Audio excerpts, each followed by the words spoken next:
Knowledge management का evolution का process एकदम सीधा साधा नहीं था, बल्कि थोड़ा सा कॉम्प्लेक्स था, जिस पर टेक्नोलॉजिकल एडवांसमेंट का असर पड़ा, ऑर्गेनाइजेशन के बदलते स्ट्रक्चर का भी असर पड़ा, ह्यूमन एलिमेंट्स के बदलते अंडरस्टैंडिंग का रिफ्लेक्शन भी नॉलेज मैनेजमेंट के एवोल्यूशन पर देखा जा सकता है। स्वागत है आपका एच जे एडुकेशन हिंदी में। इस वीडियो में हम लोग नॉलेज मैनेजमेंट के एवोल्यूशन के बारे में पढ़ेंगे। नॉलेज मैनेजमेंट के एवोल्यूशन को फॉलोइंग सेगमेंट्स में डिवाइड किया जा सकता है।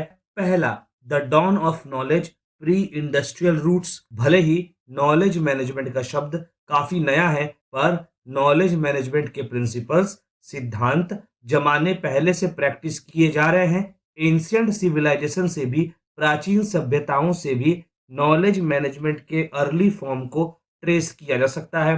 मेसोपोटामिया से मिलने वाले स्क्राइब यानी कि प्रतिलिपि बहुत ही अच्छी तरह से डॉक्यूमेंटेड लॉज, ट्रेड से जुड़े जानकारी, क्ले टेबल्स पर लिखे एस्ट्रोनॉमिकल ऑब्जर्वेशंस पहले फॉर्मल रिकॉर्ड्स कीपिंग सिस्टम के रूप में सामने आते हैं। अलेक्जेंड्रिया के लाइब्रेरी का सिस्टमैटिक कैटलॉगिंग को हम वर्तमान समय के नॉलेज रिपोजिटरी का पूर्वज कह सकते हैं। यह हमें इंफॉर्मेशन के कलेक्शन का इंपॉर्टेंस, इंफॉर्मेशन के ऑर्गेनाइजेशन के इंपॉर्टेंस और इंफॉर्मेशन के डिस्ट्रीब्यूशन के बारे में बताता है, और साथ ही साथ इससे हमें यह भी पता चलता है कि इन सब एस्पेक्ट से जुड़े अर्ली अंडरस्टैंडिंग क्या थी। यह अर्ली एग्जांपल्स नॉलेज को प्रिजर्व और ट्रांसमिट करने के फंडामेंटल ह्यूमन नीड्स को दिखाता है। अगला स्टेज है industrial revolution and rise of information management. जैसा कि हमें पता है कि इंडस्ट्रियल रेवोल्यूशन में एफिशिएंसी, स्टैंडर्डाइजेशन और मास प्रोडक्शन पर एम्फेसिस किया जाता है। फैक्ट्रीज बहुत सारे डेटा जनरेट किया करते थे, और यह डेटा प्रोडक्शन प्रोसेस, इन्वेंट्रीज और लेबर से जुड़े होते थे। इस एरा में फॉर्मल फाइलिंग सिस्टम का इमरजेंस देखा जा सकता है। इस एरा में फॉर्मल फाइलिंग सिस्टम का उद्भव, इमरजेंस देखा जा सकता है। लेजर, बिजनेस, इंटेलिजेंस का अर्ली फॉर्म का इमरजेंस देखा जा सकता है। बिजनेस और कॉमर्शियल ऑपरेशंस को पॉजिटिवली कंट्रोल करना और अकाउंटेबिलिटी को बढ़ावा देना। इस समय सीमा में ज्यादातर फोकस एक्सप्लिसिट नॉलेज पर था, मतलब ऐसे फॉर्म ऑफ नॉलेज जिसको आसानी से कोडिफाई किया जा सकता है और आसानी से रिकॉर्ड किया जा सकता है। और इस समय पर टैसिट नॉलेज पर कम इम्फेसिस था। इस समय पर टैसिट नॉलेज पर कम इम्फेसिस था। टैसिट नॉलेज ऐसा नॉलेज होता है जो इंडिविजुअल के एक्सपीरियंस और इनसाइट से अचीव होता है। अगला स्टेज है the information age. 20th century के लेटर हाफ में कंप्यूटर और डिजिटल टेक्नोलॉजी के आ जाने से नॉलेज मैनेजमेंट के प्रोसेस में शिफ्ट देखा जा सकता है। इंफॉर्मेशन के आ जाने से डेटा का एक्सप्लोजन देखने को मिलता है, और ऑर्गेनाइजेशन के सामने यह चैलेंज था कि वे सारे डेटा को कैसे एफिशिएंटली स्टोर करें और आवश्यकता पड़ने पर डेटा को रिट्रीव करें और रिसोर्सेज को प्रॉपरली अपने फायदे के लिए यूज करें। अगर इंफॉर्मेशन मैनेजमेंट के अर्ली फॉर्म्स की बात करें तो हमें डेटाबेस और डॉक्यूमेंट मैनेजमेंट सिस्टम देखने को मिलता है, और साथ ही साथ ऑर्गेनाइजेशन यह भी सोच रही थी कि डेटाबेस और डॉक्यूमेंट को एफिशिएंटली कैसे मैनेज करें। 1970s और 1980s के दौर में एक्सपर्ट्स सिस्टम पर रिसर्च चालू करते हैं। अच्छा, आइडिया यह था कि ह्यूमन एक्सपर्टीज को कैप्चर किया जाए और कंप्यूटर प्रोग्राम्स के रूप में कोडिफाई किया जाए, ताकि ज्यादा लोगों तक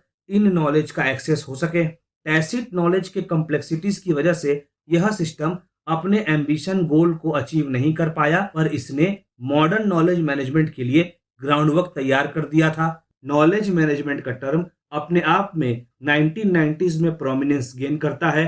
थिंकर्स जैसे कि पीटर ड्रकर ने नॉलेज सोसाइटी के शिफ्ट पर इम्फेसिस किया, जहां पर नॉलेज वर्कर्स का प्राइमरी ड्राइवर्स था इकोनॉमिक ग्रोथ। दूसरे शब्दों में कहा जाए तो नॉलेज वर्कर्स इकोनॉमिक ग्रोथ के लिए काम कर रहे थे। इस समय पर इस बात को रिकॉग्निशन मिलने लगी कि ऑर्गेनाइजेशन को अगर कॉम्पिटिटिव एडवांटेज गेन करना है तो वह केवल फिजिकल एसेट्स या फाइनेंशियल कैपिटल से नहीं होगा, बल्कि इंटेलेक्चुअल कैपिटल भी ऑर्गेनाइजेशन को कॉम्पिटिटिव एज गेन करने में हेल्प कर सकती है।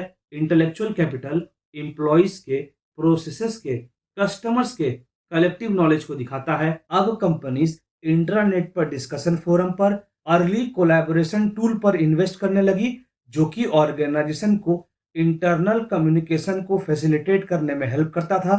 और नॉलेज शेयरिंग में भी हेल्प करता था। कंसल्टेंट्स और एकेडमिक्स नॉलेज मैनेजमेंट के लिए फ्रेमवर्क और मेथोडोलॉजीज डेवलप करने लगे और नॉलेज को कोडिफाइड और एक्सपेरिमेंटल फॉर्म में कैटेगराइज करने लगे। मतलब नॉलेज को एक्सप्लिसिट और टैसिट फॉर्म में कैटेगराइज करने लगे और इस बात पर भी ध्यान दिया जा रहा था कि नॉलेज के एक फॉर्म को दूसरे फॉर्म में कैसे कन्वर्ट किया जा सके।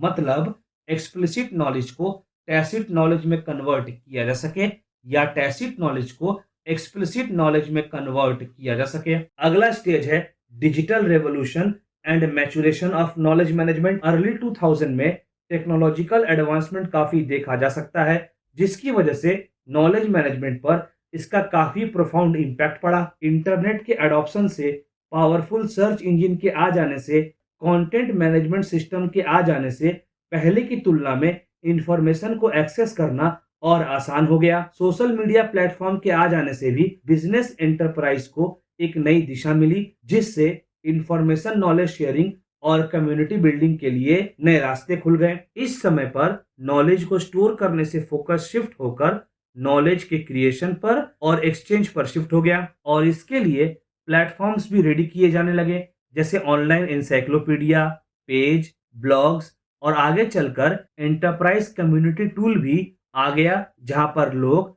खासकर एम्प्लॉयज, आकर कनेक्ट करने लगे, डिस्कस करने लगे और एक दूसरे से सीखने लगे। जैसे जैसे इंफॉर्मेशन का वॉल्यूम बढ़ता गया, वैसे वैसे ही पर्सनलाइज्ड नॉलेज का रिक्वायरमेंट महसूस होने लगा। स्ट्रक्चर्ड या अनस्ट्रक्चर्ड डेटा का एक्सप्लोजन की वजह से बिग डेटा एनालिटिक्स का राइज हुआ।